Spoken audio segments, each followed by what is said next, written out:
Assalamualaikum warahmatullahi wabarakatuh. Salam sejahtera bagi kita semua. Perkenalkan, Ibu Bapak Tim Asesor Sertifikasi Dosen tahun 2025, Kementerian Pendidikan Tinggi, Sains, dan Teknologi. Saya, Rita Fazlina, merupakan dosen Universitas Teguh Umar, Fakultas Teknik, Program Studi Teknik Sipil, yang telah melakukan pengajaran pada institusi ini mulai tahun 2011. Video ini merupakan salah satu bagian dari pernyataan diri dosen dalam unjuk kerja Tridharma Perguruan Tinggi unsur pengajaran. Mata kuliah yang pernah saya ajar yaitu terdiri dari mata kuliah gambar struktur bangunan, aspek hukum dan administrasi proyek konstruksi, ilmu bumi, manajemen konstruksi, dan mitigasi bencana. Pada bagian ini, saya akan memaparkan terkait mata kuliah ilmu bumi. Mata kuliah ini merupakan mata kuliah wajib yang diambil oleh mahasiswa program studi teknik sipil semester genap, yaitu pada semester 2 dengan bobot 3 SKS. Mata kuliah ini memiliki deskripsi, yaitu mata kuliah yang mempelajari tentang bumi dan alam semesta, bumi dan perjalanan waktu, pembentukan bumi, hipotesis-hipotesis pembentukan bumi, teori tektonik lempeng, gempa bumi, unsur utama pembentuk kulit bumi, batuan penyusun bumi, mineral dan batuan, jenis-jenis batuan dan pembentukannya, batuan beku, batuan sedimen, batuan metamorf, jenis-jenis bentang alam dan pembentukannya, pelapukan tanah dan pembentukannya, deformasi batuan dan pembentukannya, serta gunung api dan tipe pegunungan. Referensi yang menjadi rujukan pada mata kuliah ini dapat berasal dari buku, jurnal, video pembelajaran, serta artikel berita dalam surat kabar populer. Perangkat yang dipergunakan meliputi laptop, LCD proyektor, pointer, aplikasi Microsoft Word, Microsoft PowerPoint, Microsoft Excel, serta sistem informasi akademik atau PINTO. Metode pembelajaran yang diterapkan dalam kuliah ini adalah metode yang mengutamakan interaksi antara mahasiswa dan dosen dengan penekanan pada diskusi dan pemecahan masalah atau kasus melalui pendekatan delivery, interaction, assessment atau DIA. Capaian pembelajaran pada mata kuliah ini meliputi 1. Mengetahui konsep dasar tentang ilmu bumi atau geologi, bumi dan pembentukannya, serta gunung api sebagai bagian bentang alam yang terbentuk, CPL 10. Yang kedua, memahami tentang mineral dan batuan, batuan beku, batuan sedimen, batuan metamorf, serta deformasi batuan sebagai pengetahuan dasar geologi, CPL 10. Yang ketiga, memahami tentang pelapukan tanah, air tanah sebagai bagian dari pengetahuan dasar geologi, CPL 10.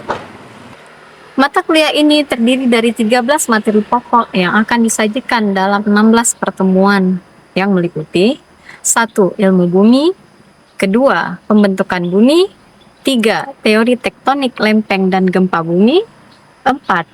Mineral dan batuan, 5. Pembentukan mineral dan batuan, 6. Jenis-jenis bentang alam dan pembentukannya, 7. Macam-macam gunung, 8. UTS, 9.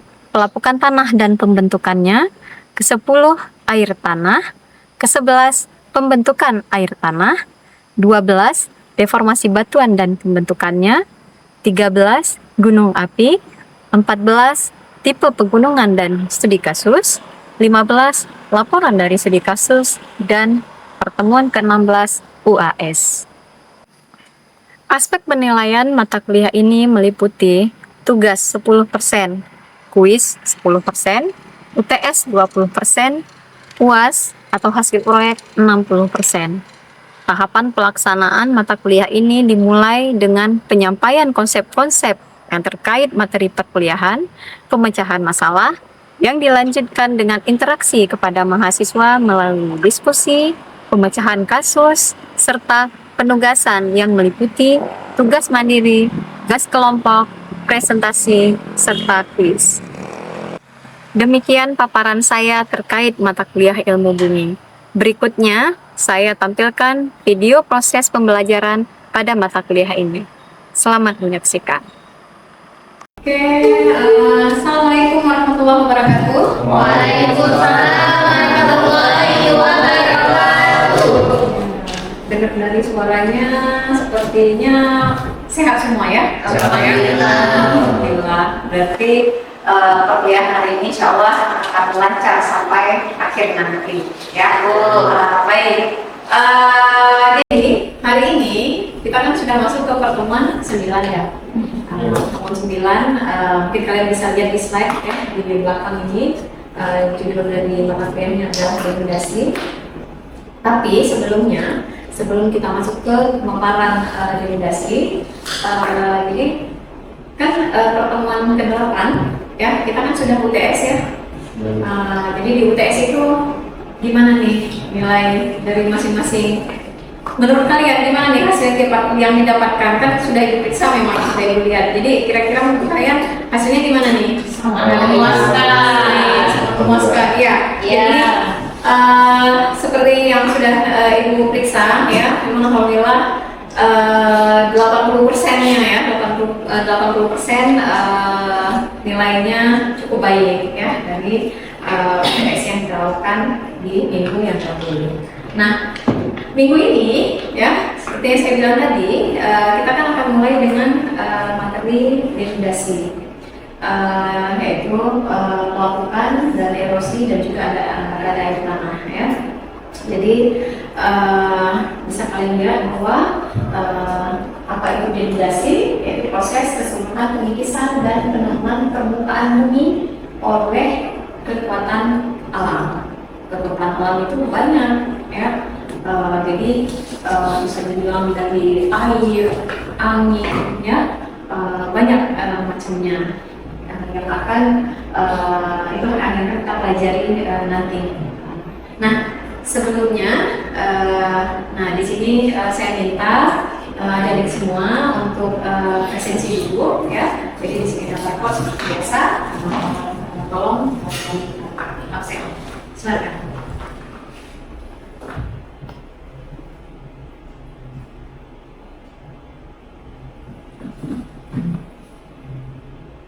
Oke, ini sudah ya, sudah absen semuanya, sudah tahu apa ya. Nah, oke, jadi pada mata kuliah ini ada capaian pembelajarannya. Jadi capaian pembelajaran itu kalau dari RPS yang sudah saya share ya dulu di awal pertemuan. Nah, di sini terlihat ada CPMK 3. Apa itu? Yaitu mahasiswa mampu memahami proses pelapukan tanah dan konsep air tanah sebagai bagian dari pengetahuan dasar geologi yang berkaitan dengan bidang teknik sipil. Ya, itu CPMK ya. Di sini ya, pada delegasi ini, jadi ada referensi yang saya ambil ya di materi yang akan kita pelajari, yaitu dari PLIP, SGH, dan Adivitas MH tahun 1984 dengan buku Geology for Engineers ya, edisi ke-7 oleh Edward Arnold. Kemudian ada box S 2012 ya, Principle of Sedimentology and Stratigraphy edisi ke-5 oleh Person. Kemudian ada Nur D 2014 ya, dengan bukunya Geologi untuk Perencanaan penerbit Graha Ilmu, dan ada Nur D 2017 Geologi Lingkungan oleh Graha Ilmu juga. Kemudian ada Sukandar Purmidi tahun 2018 ya, bukunya Geologi Dasar Gajah Mada University Press. Kemudian ada Slipping 2004 Pelestarian Sumber Daya Tanah dan Air oleh Andi Ofse. Kemudian yang terakhir ada Fort HD tahun 1990 ya, oleh dengan bukunya Fundamentals of Soil Science edisi 8 oleh John Wiley dan Sons ya. Baik. Nah, kita mulai ya. Jadi di sini ada pengaruh proses eksogen terhadap kehidupan. Nanti kita akan cara dulu pengertiannya apa, ya. Kemudian jenis-jenis dari tenaga eksogen. Nah, di sini terlihat jenis-jenis dari tenaga eksogen itu ada 4, ada pelapukan, ada erosi, ada mass wasting, dan sedimentasi. Ya, ada 4 ya. Nah, proses eksogen adalah proses geologi yang terjadi di permukaan bumi akibat pengaruh energi dari luar bumi, ya, dari luar bumi, terutama ada matahari, ya, air, angin, es yang sering disebut gletser kalau di kutub, ya. Kemudian ada gravitasi dan aktivitas makhluk hidup. Proses ini mengubah bentuk permukaan bumi melalui pelapukan, ya, erosi, transportasi, sedimentasi, dan gerakan massa tanah atau mass wasting tadi dalam kehidupan manusia. Tentunya proses eksogen ini memiliki dampak positif dan negatif, ya. Nah, ini pelapukan yang terjadi pada sebuah batu. Misalkan ini ada gambar batu, ya. Nah, ternyata pelapukan itu, ini ada definisi di atas, ya, merupakan perubahan dari desintegrasi batuan oleh pengaruh atmosfer serta pengaruh fisis, kimiawi, dan biologis, ya. Jadi pelapukan itu terjadi, ya, perubahan oleh pengaruh atmosfer. Pengaruh atmosfer itu apa? Jadinya dari pengaruh fisis atau mekanis, ya. Kemudian ada kimiawi dan biologis. Nah, batuan atau materi akan hancur dan terubah oleh proses pelapukan mekanis kimiawi. Proses disintegrasi ini terjadi karena batuan bereaksi terhadap kondisi atau lingkungan fisik dan kimiawi yang baru, yang transfernya pada kondisi kesetimbangan yang baru. Hasil dari proses pelapukan termasuk butiran padat tererosi, ya. Kemudian tertransportasi itu maksudnya perpindahan, ya, bergerak, ya, transportasi, ya, dan terendapkan menjadi batuan, sedimen, atau terubah di tempat menjadi tanah, ya, bakaran dan ion-ion dalam lautan. Oke, di sini kita lihat ini ada siklus, ya, ada siklus yang diperlihatkan bahwa dari batuan yang mengalami kondisi fisis atau masif, ya, jadi dia akan terjadi proses pelapukan, ya. Pada saat sudah terjadi proses pelapukan, jadi batuan tadi itu akan pecah-pecah menjadi gumpalan atau butiran-butiran kecil, ya. Jadi setelah dia pecah menjadi gumpalan atau butiran-butiran kecil, maka lama-kelamaan dia akan hancur jadi tanah dan akan larut ke dalam air seperti itu. Nah, pelapukan dibagi dalam 3 bagian. Pertama, pelapukan fisik atau pelapukan mekanis, ya. Saya baca bahwa penghancuran batuan secara fisik tanpa mengalami perubahan kimiawi. Atau pelapukan fisik dapat terjadi oleh beberapa faktor, di antaranya yang pertama akibat pemuaian, ya, akibat pembekuan air, kemudian akibat perubahan suhu tiba-tiba, ya, dan yang terakhir adalah perbedaan suhu yang besar antara siang dan malam. Nanti akan ada contohnya, ya, di slide berikutnya akan ada contoh. Nah, ini kira-kira contoh dari pelapukan batuan, ya. Nah, bisa kalian lihat ini dari sini, dan yang karena dia sebenarnya awalnya itu utuh, akhirnya ternyata terjadi pelapukan, ada yang rontok, jadi menjadi kecil, ada yang bisa menjadi butiran-butiran kecil, nah, gitu, ya, atau gumpalan-gumpalan, ya. Nah, yang kedua ada pelapukan kimiawi. Pelapukan kimiawi, faktor utama yang dapat menyebabkan terjadinya pelapukan kimiawi adalah air hujan dan air tanah. Itu pelapukan kimiawi. Beda, ya, tadi dengan pelapukan fisik, ya. Nah, ini kalau pelapukan kimiawi itu faktornya adalah air hujan dan air tanah. Ya. Nah, air hujan dapat dicemari mineral batuan. Kenapa? Ya, karena ada O2 dan CO2 yang dilarutkan dengan berbagai jenis asam dari lumut. Proses kimiawi ya yang dapat terjadi adalah pelarutan, ya, pembentukan karbonat, oksidasi dan hidrasi. Contohnya, ini contohnya ada batu yang larut dan hancur oleh air hujan, ya. Kemudian pelarutan lebih cepat terhadap batuan kapur atau batu gamping. Nah, yang kedua, air tanah. Yang pertama tadi air hujan, yang kedua ada air tanah. Air tanah akan naik secara kapiler dan menguap. Kenapa bisa menguap? Karena terjadi kelembapan ya. Jadi ini contohnya nih yang di dalam gua ya. Jadi air tanah yang di dalam gua itu ya dia akan menguap ke atas dan akhirnya menyebabkan pelapukan ya. Pelapukan apa? Itu pelapukan kimiawi ya. Itu yang disebabkan oleh air, baik air hujan atau air tanah. Oke. Nah, yang ketiga ada pelapukan biologis. Terjadi karena proses biologis atau organis, yaitu proses penghancuran batuan ya yang dibantu oleh makhluk hidup. Ya.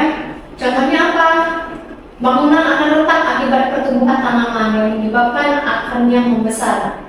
Itu bangunan, tapi ini batu nih, ya. Ini batu besar, ya kan? Tapi karena ada makhluk hidup, ya, bukan manusia ya, makhluk hidup. Nah, tapi ada pohon, ada tumbuhan. Ternyata munculnya tumbuhan ini bisa menghancurkan batu bisa membelah batu, ya kan ini batu besar nih. Nah, itu yang dibilang pelapukan biologis, ya. Baik, nah ini sekarang kita masuk ke dalam erosi. Tadi pelapukan, sekarang kita lanjut ke erosi. Ya, apa itu erosi? Erosi adalah penghilangan dan peniadaan produk-produk pelapukan, yaitu pengikisan pada batuan dan tanah yang diakibatkan oleh pergerakan air, angin, Webster dan gravitasi. Ya, ternyata erosi itu ada 3. Kan ada lebih juga ya, tapi yang kita tahu erosi itu hanya oleh air. Selama ini kita tahu itu hanya air ya kan? Iya. Jadi di sungai kah, apa di laut, ya kan ada abrasi, kan erosi juga ya. Jadi ini erosi, ternyata erosinya ada erosi air, ada erosi angin, dan ada erosi gletser, ya. Nah ini contoh, ya. Ini biasa di tepi sungai terjadi pengikisan, jadi tanahnya itu dikikis oleh aliran air yang deras ya.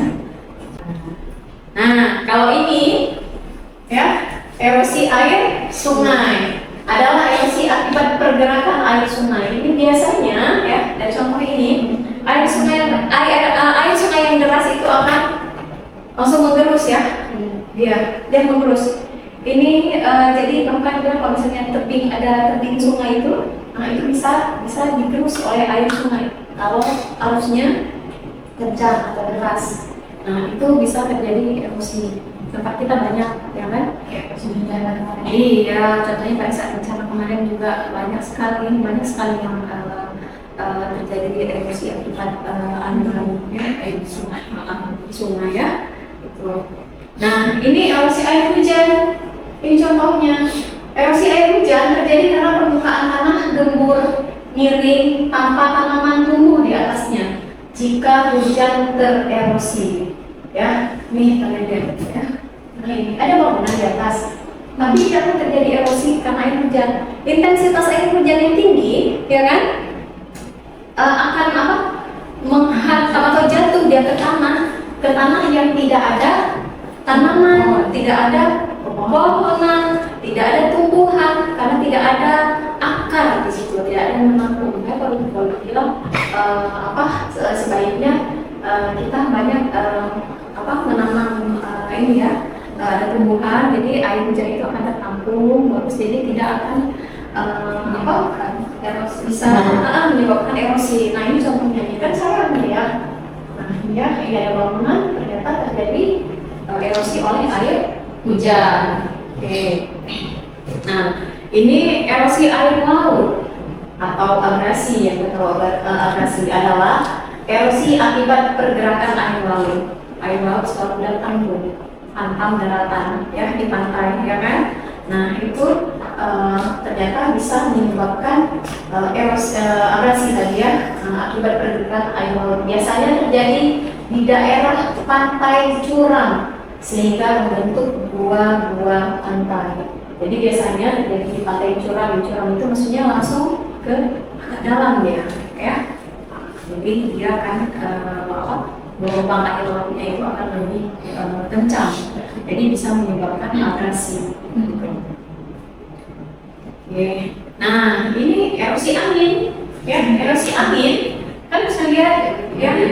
Ini kira-kira di mana ya? Di gurun ya kan? Ini ternyata ya erosi angin kita tidak tahu ya, ternyata ada erosi angin gitu ya. Jadi erosi angin disebut poras ya, poras. Contohnya batu jamur di daerah gurun pasir. Nah ini suatu saat nanti jika angin juga kencang bisa berubah lagi bentuknya. Bisa berubah bentuk. Kenapa? Dia karena akan dihantam oleh angin ya. Nah, jadi nanti dia akan ada yang kelompok akhirnya membentuk ini. Bisa jadi nanti dia membentuk yang lain lagi, bukan hanya bentuk jamur tapi bisa ke bentuk yang lain ya. Itu karena erosi angin ya, angin ya. Nah ini erosi gletser. Erosi gletser disebut ekskavasi, adalah erosi yang disebabkan pergerakan gletser, biasanya terjadi di pegunungan bersalju dan kutub. Apa itu erosi gletser? Gletser itu dia salju, es yang bergerak yang seperti sungai yang turun. Makanya dibilang terjadi di gunung bersalju dan kutub. Jadi dia tetap mengikuti gravitasi, ya kan? Jadi seperti aliran sungai, benar kan? Ini seperti kayak pecahan air es, ya kan? Dia akan mengikuti, ya. Terus akibat es atau salju mencair dan bergerak turun melalui lembah gunungan. Ini mungkin lembah gunung, jadi dia akan turun mengalir seperti air. Ini yang gletser itu dia ya dibilang es atau salju ya mencair, terus akhirnya dia mengeras esnya. Nah ini yang disebut gletser ya. Sampai di sini ada yang ingin ditanyakan mengenai perkuliahan tadi atau pemaparan yang sebelumnya tadi? Ramai bertanya mengenai perbedaan antara pelapukan dan erosi.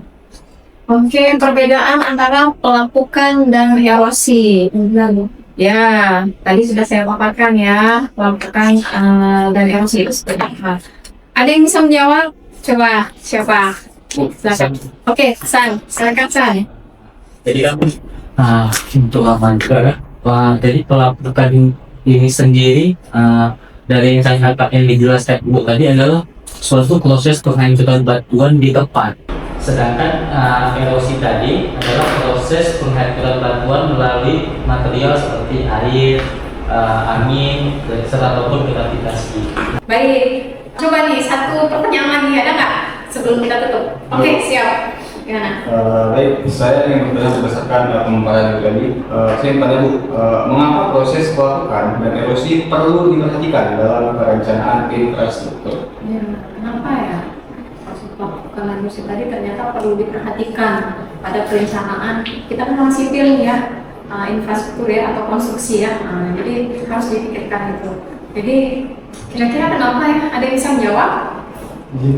Oke, siap. Sepengalaman saya dari pemaparan dari Ibu, pelapukan dan erosi itu mempengaruhi kestabilan tanah dan batuan yang menjadi dasar pembangunan infrastruktur. Jika tidak diketemukan, proses tersebut dapat menyebabkan penurunan daya dukung tanah. Nah, dan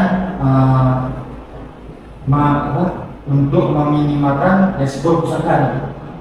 Jadi oke, sudah.